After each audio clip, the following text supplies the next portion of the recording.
Hey everyone, it's me. Ooh, man, I'm tired. I am so beat. Uh, I've been trying to get the word out so much. Like, man, I really hope um, a lot of people get the chance to watch it. You know what I'm talking about. I'm talking about the documentary, of course.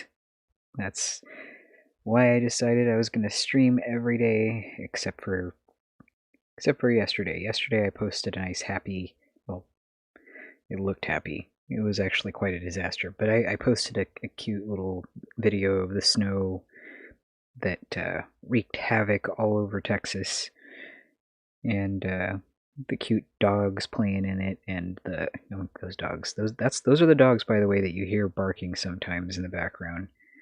Um, they're named Chip and Dale. Chip is a Chip is a boy. No wait, Chip is a girl. Dale is a boy. Yeah, that's right. Um, and yeah, the cute little cat, Chester, hating the snow. I just thought it would be a nice little palate cleanser because, it's gonna be a tough week coming up here. Well, for me, it'll be a tough week. I don't know how everybody else will take it, but, believe it or not, despite the fact that I'm on here a lot sometimes, especially when something important's about to happen, like that year that I was trying to get everybody to go to the memorial. Um, despite the fact that I'm on here and stuff, it's not. I don't enjoy watching myself on camera. um, that's like it's a little cringy for me, but I felt that doing the documentary was important, so I did it. And at the time, I was like really struggling with my dermatillomania, so I had some like stuff going on my face. And I was 6 months on tea.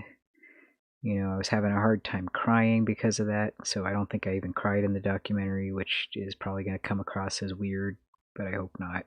It's also because I'm autistic, um, that, that I kind of have not very typical types of reactions to things, but trust me, despite the tea and the autism and everything, I still feel very intensely every emotion, but it's mostly internal. Um, These days I can cry more easily than I used to be able to, but that's also because, like, I apparently, according to my doctor, I found out recently I was on like way too much testosterone. It was like well over the amount I was supposed to be on. So not good. Not good. That might have actually contributed to my difficulty with crying and a bunch of other fun health problems. So be careful if you are somebody who is on hormone replacement therapy. Uh, Make sure that you have your, oh gosh, my back, lovely surgery complication. Anyway, make sure that you have your levels checked on a regular basis, especially toward the beginning when you're still acclimating to the hormone that you're taking. Um, that's another reason that things were probably going to be cringy for me to watch. Is I was literally only half a year in, so I was still getting acclimated to the tea. My voice is probably going to be Mickey Mouse levels of high. I don't really remember how deep it was at that point. I don't think it really was that deep. I don't think it's that deep now. um,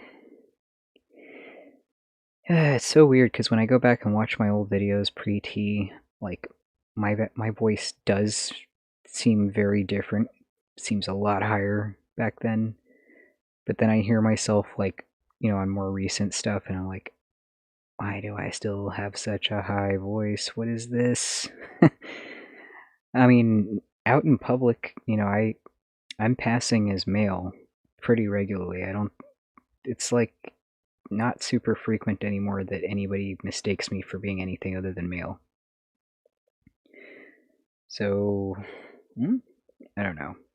But yeah, it'll be a little cringy. So for all of that stuff and for having to listen to my mom's story again and see the way that they portray it, and to listen to other people talk on the documentary too about the very heavy subjects they'll be discussing.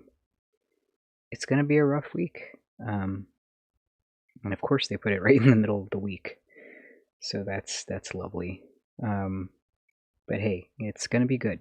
Vice is awesome at what they do. They really do handle things well. They fact check the crap out of everything. You know, they really put in a lot of hard work. So I'm really appreciative to them for that, and also for the way that they handled things with me. They were very, they were very conscientious. They were very kind, and they listened, and they were very, they were very accommodating. They were very, they were just awesome. They were very, very good about everything, very sensitive. So I really appreciated that in working with them. Great company, and I really expect the documentary to be great, and I expect great things in the future, honestly. Oof. Okay. Sorry, my back is like dying over here. But yeah, I wanted to come and hang out for a little bit and just chat, just chat about whatever. Last time I came on here and did a stream, I talked about the Russia ban, and I got some interesting comments back on that video. And I one of them was from Marcus Vaughn. He's actually a friend of mine. He's a nice dude. I've actually had him on the channel before for a stream where we talked about a lot of stuff, including whether or not Ex-JWs should be dating each other, which personally, my view on that now is like, it's none of my business. And I don't really, why should I have an opinion on that? I'm not looking to date anybody myself. I would prefer it if I just stayed single forever.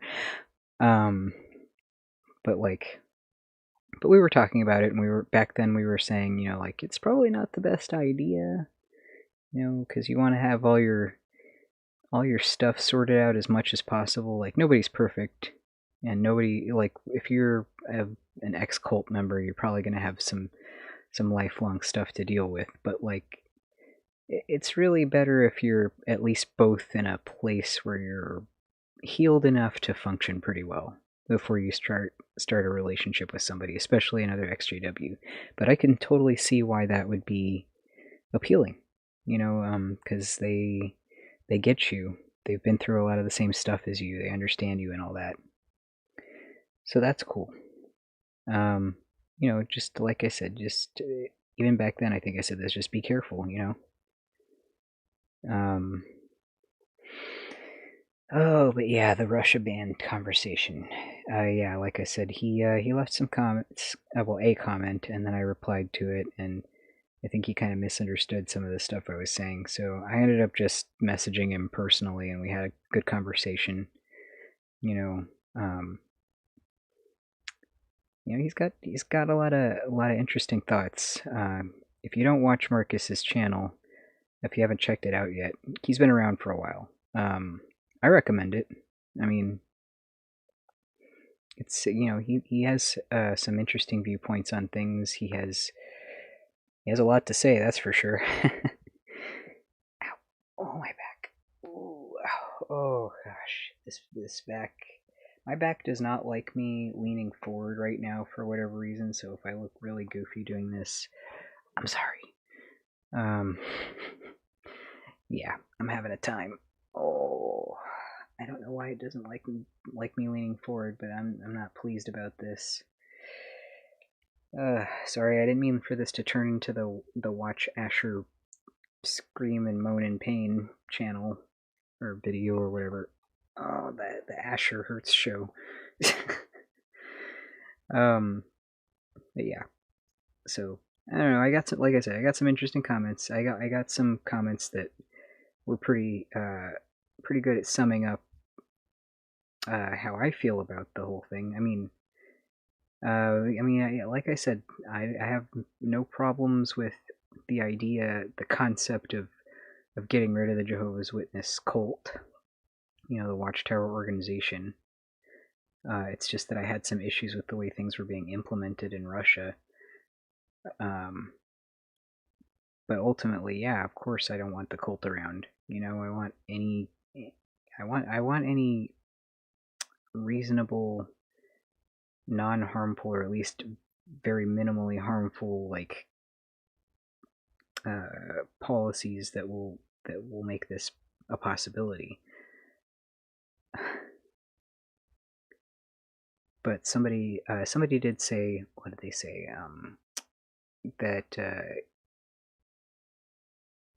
that if you want to arrest people or get rid of people or ban people, ban the cult, you need to start at the top and get rid of the governing body members, like arrest those fools. And I agree, like they are like the most responsible for everything that's going on in the cult. The governing body, heck yeah, like they're the ones that that make these policies in the first place. So to me, I mean, like I agree with that person. To me, it makes sense that if you're gonna do something, if you're gonna destroy a watchtower, start at the top. It only makes the most sense, really. Um, and there were other comments, some kind of silly stuff. I think somebody was uh, mentioning that they're going around um, commenting on stuff and telling people that there's going to be Kingdom Hall crashes um, when the Kingdom Halls open up. Like the first day they open up, there's Kingdom Hall crashes planned for that. I'm like, first of all, anybody who believes that is not thinking. They're not thinking past their nose, because like how would the apostates, how would the activists know, or Ex-JWs or whoever, how would the people who are planning on doing the protest know? How would they know when the Kingdom Hall is going to open? Like, how would they know when that first day is? How can you plan something that is still very tentative? I mean, I guess you could weasel your way into a congregation on the DL, and then and then find out when they're planning on opening. But that's like one congregation. It would take a lot of effort and a lot of coordination and organization to make what this person is jokingly saying is going to happen. He says he's saying that to people just to kind of try to discourage them from opening Kingdom Halls back up. Um, I mean, I do and don't want the Kingdom Halls to stay closed. Like, I do because it's really easy to infiltrate a Kingdom Hall right now. I mean, a congregation, because they're not meeting in the Kingdom Hall. But on the other hand, I would really like to be able to go in person again and continue doing my what I refer to now as unscheduled presentations. I don't like calling them Kingdom Hall crashes anymore, and I mentioned that in the Russia stream. I don't like calling them Kingdom Hall crashes anymore because it's not. I mean, I just decided that like a couple days ago when I was talking to a friend. It sounds too, you know, it has too much stigma attached to it. Plus, it's not really accurate. I don't crash anything. Uh, any place that I've gone to do my unscheduled presentations, my activism, it's been at places where I was implicitly or explicitly invited. So I'm not crashing anything. A crash is when you show up somewhere you weren't invited. And I just don't do that. But also, like the word crash itself, it summons to mind like aggression and maybe even violence, and I'm not doing that either. I don't. go in there with the intention to frighten anybody or to do any harm to anybody. Quite the opposite, actually. As far as harm, I go in there to help them. I go in there armed with information, not weapons. And I go in there with the intention of just letting them know what's up. And yes, that information might be kind of scary to hear, but my intention isn't to go in there and frighten anybody.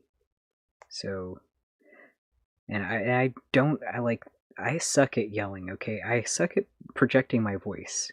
If it weren't for this microphone, you wouldn't be able to hear me in real life. I'm very soft-spoken. I just am. I always have been.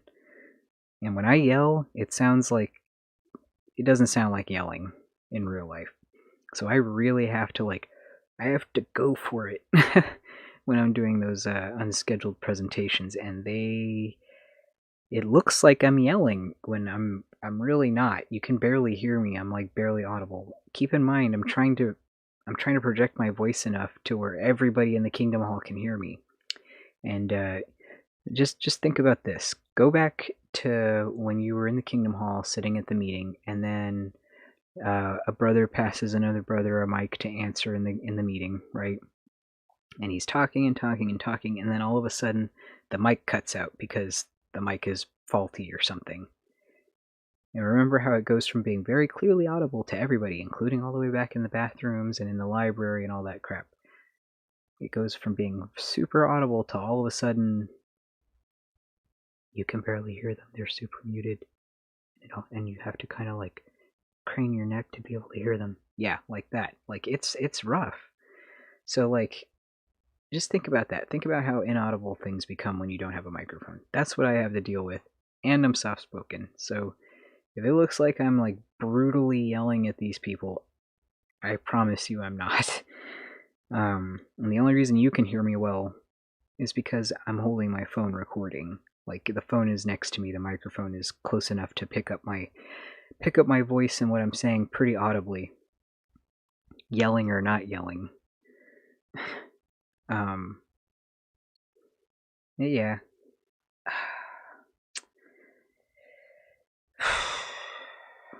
That's why I went ahead and decided to start changing what I refer to them as. They're no longer Kingdom Hall crashes. They are now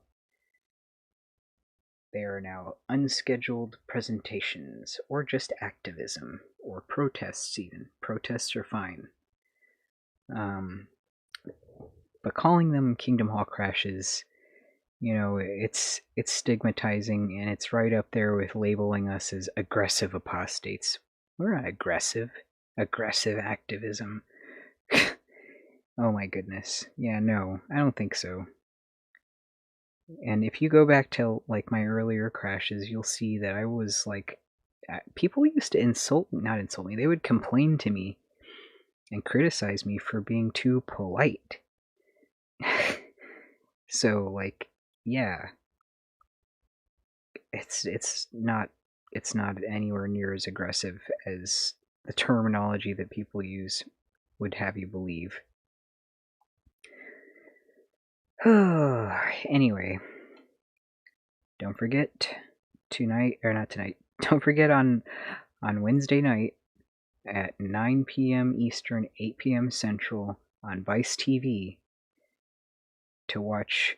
Don't forget to watch Crusaders, Ex-Jehovah's Witnesses Speak Out.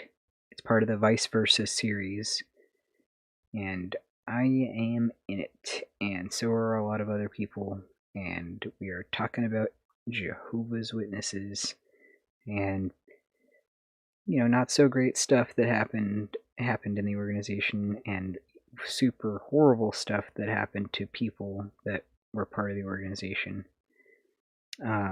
like my poor mother. And yeah, don't forget to catch that. Hopefully it'll be as awesome as I'm expecting it to be. I still haven't, like I said, I haven't seen it. I'll be seeing it with everybody else. If you need help watching the documentary because you do not have cable, or you live outside the country, or what have you, please contact me. My Facebook link is in the description below. Please message me there and ask me for help in whatever way you need help.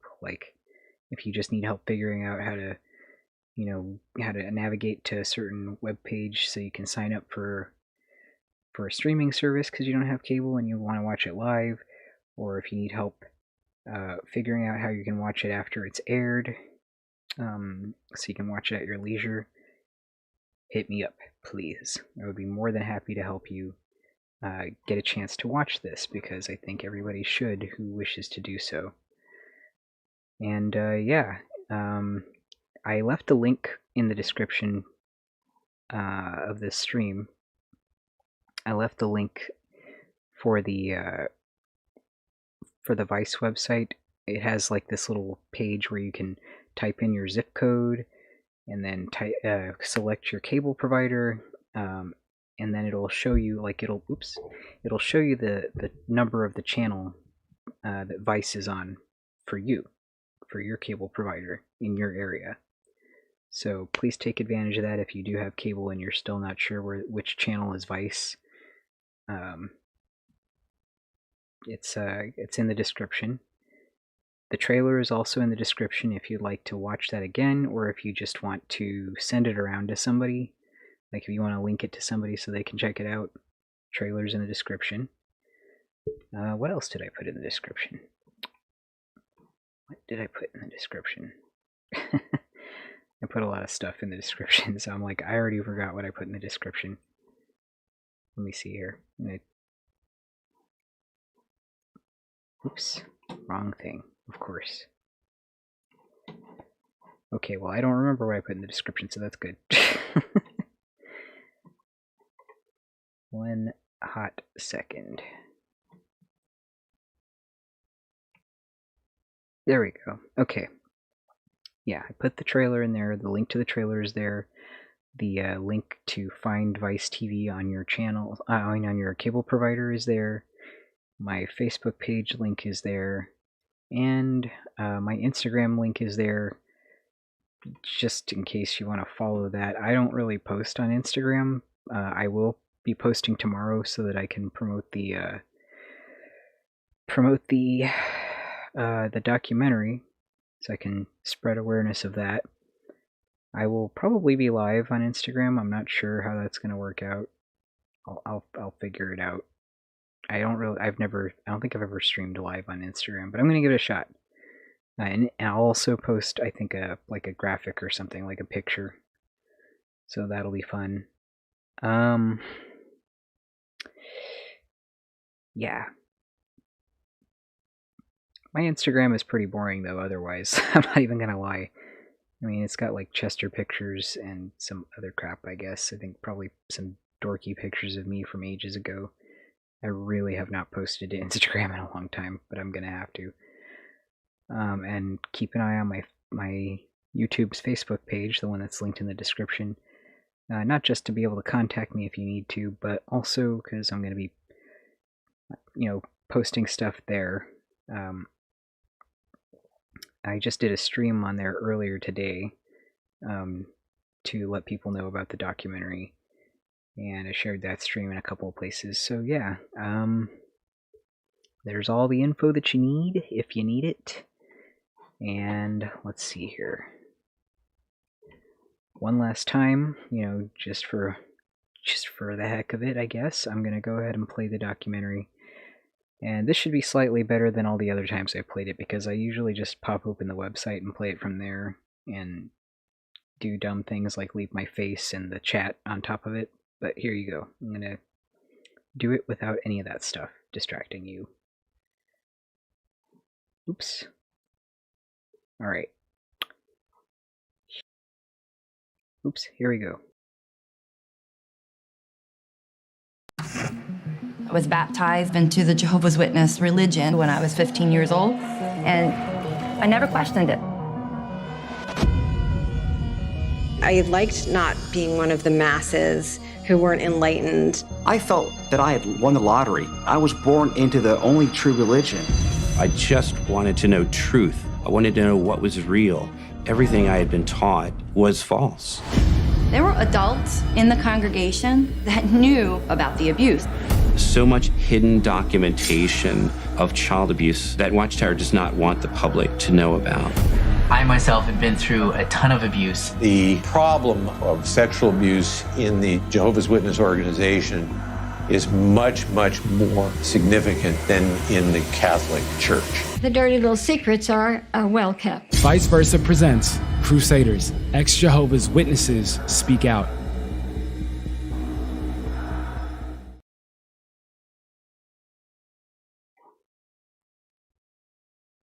All right. Oops. Wrong thing. All right. So yeah. Looks really good. Looks really good. Can't wait to see how they put it all together, and you know what they did with all the footage they took of me and others. It's gonna be surreal. Like, it still hasn't really landed on me yet that this is gonna be broadcast all over the freaking country, and that people in other countries are gonna see it too. You know, it's yeah, it's surreal. I hope it does. You know, I hope it does what it's meant to do.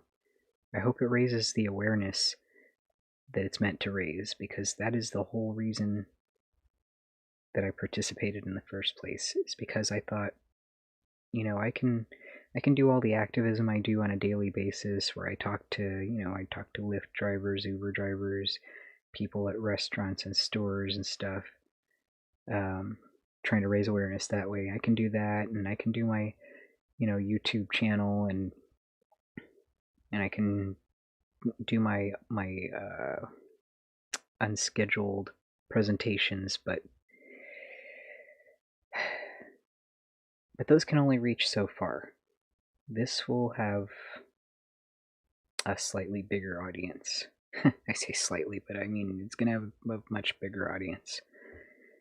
You know, so it's gonna be a lot more exposure, and I really hope it's helpful.